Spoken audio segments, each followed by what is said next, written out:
Ladies and gentlemen, the very word secrecy is repugnant in a free and open society, and we are, as a people, inherently and historically opposed to secret societies, to secret oaths, and to secret proceedings.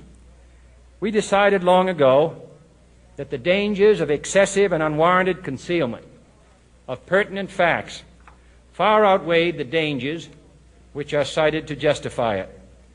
Even today, there is little value in opposing the threat of a closed society by imitating its arbitrary restrictions. Even today, there is little value in ensuring the survival of our nation if our traditions do not survive with it. And there is very grave danger that an announced need for increased security will be seized upon by those anxious to expand its meaning to the very limits of official censorship and concealment. That I do not intend to permit to the extent that it's in my control. And no official of my administration, whether his rank is high or low, civilian or military, should interpret my words here tonight as an excuse to censor the news, to stifle dissent, to cover up our mistakes, or to withhold from the press and the public the facts they deserve to know. For we are opposed around the world by a monolithic and ruthless conspiracy that relies primarily on covert means for expanding its sphere of influence, on infiltration instead of invasion, on subversion instead of elections, on intimidation instead of free choice, on guerrillas by night instead of armies by day.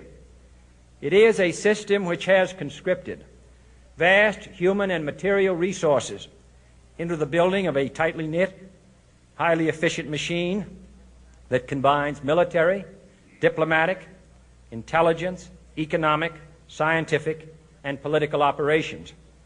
Its preparations are concealed, not published. Its mistakes are buried, not headlined. Its dissenters are silenced, not praised.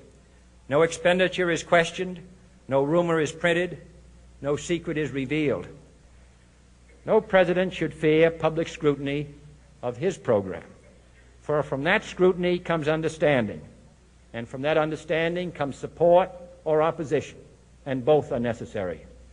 I am not asking your newspapers to support an administration, but I am asking your help in the tremendous task of informing and alerting the American people. For I have complete confidence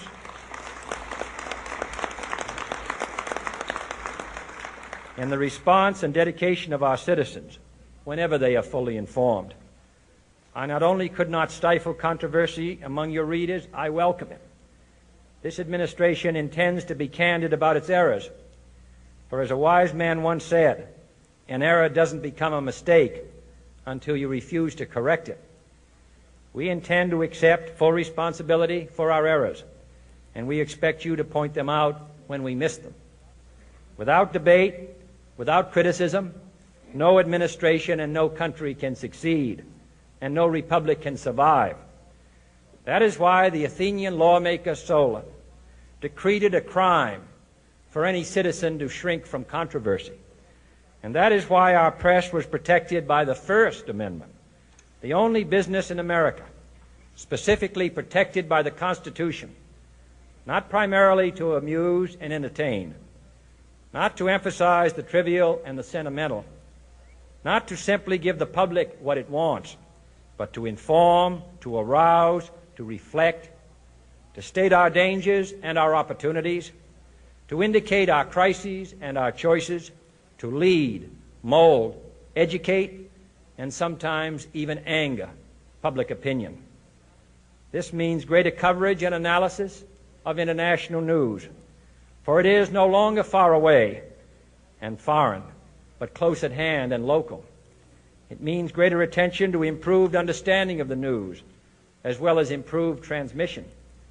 And it means, finally, that government at all levels must meet its obligation to provide you with the fullest possible information outside the narrowest limits of national security.